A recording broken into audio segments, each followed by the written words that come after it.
একদিন এই পৃথিবী কাঁপছিল, কম্পন করছিল, ফেরেশতারা ভয় পেয়ে গিয়েছিল।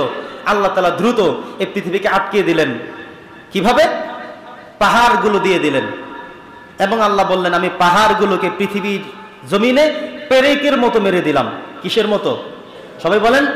পেরেক বুঝি? পেরেক আমরা তার কাটা বলি, লোহা বলি, পেরেক বলি। তার মানে কি? কাঠ একটার সাথে আরেকটাকে লাগাতে হলে কি করি আমরা? পেরেক মেরে দেই। এটা করি না? মিস্ত্রি এটা করেন না? কেন করেন? যে একটা কাঠ আরেকটার উপরে রেখে দিলে পড়ে যেতে পারে, নড়তে পারে, দুলতে পারে। পেরেক মেরে আটকে দেওয়ার পর আর কি নড়ে না? আটকে যায়। আল্লাহ বলছেন, আমি পৃথিবী যখন নড়াচড়া করলো পেরেক মেরে দিলাম। দেখেন একটা পাহাড়, কত উঁচু উঁচু পাহাড় দেখা যায়।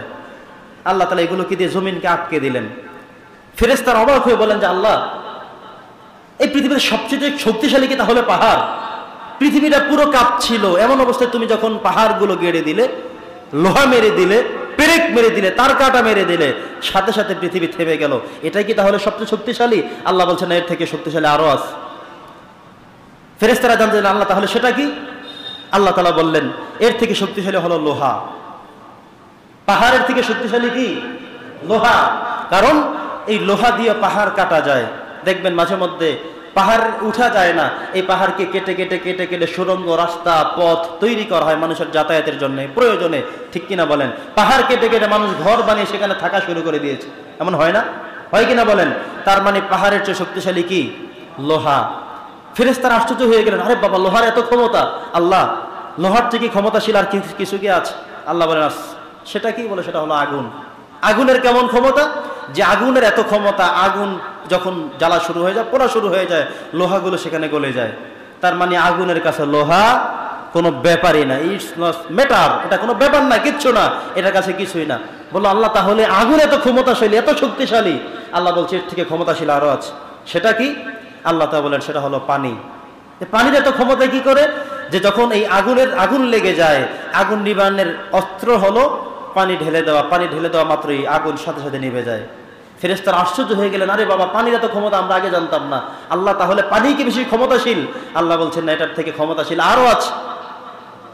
ফেরেশতারা বলেন, আল্লাহ, সেটা আবার কি? বলে, সেটা হলো বাতাস। যে বাতাসের এত ক্ষমতা? হ্যাঁ, বাতাসের এত ক্ষমতা যে বাতাস যখন দ্রুত বেগে প্রবাহিত হয়, তখন জলোচ্ছ্বাস, এই নদীর পানি, সমুদ্রের পানি, সাগরের পানি বাতাসে একাকার করে ফেলে। জলোচ্ছ্বাস হয়ে যায়, বন্যা হয়ে যায়, শুধু বাতাসে পানি ঘূর্ণিপাত করে নিয়ে আসে। সুবহানাল্লাহ বলেন। আকাশে মেঘ, কিছুক্ষণের মধ্যেই মনে হয় বৃষ্টি হবে, এমন বাতাস শুরু হয়ে গেল, মেঘ উড়ায় এক জেলা থেকে আরেক জেলায় নিয়ে যায়। ঠিক কিনা বলেন? তার মানে বাতাসের এত ক্ষমতা। এবার সর্বোপরি ফেরেশতারা বলল, আল্লাহ, তাহলে এর চেয়ে কি বেশি ক্ষমতাশীল? শুধু আর একটা আছে ক্ষমতা। সেটা কি?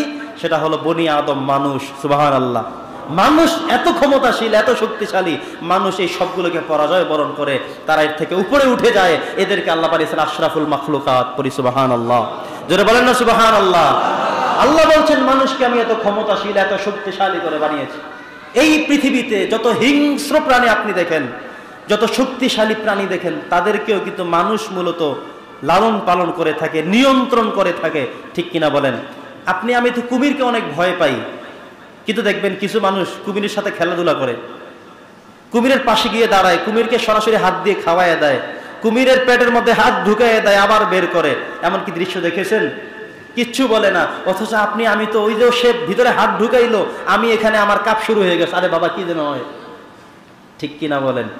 আমরা এখানে বসে বসে তো একটা বাঘ কত ভয় পাই, চিতাবাঘকে কত ভয় পাই, সিংহকে কত ভয় পাই।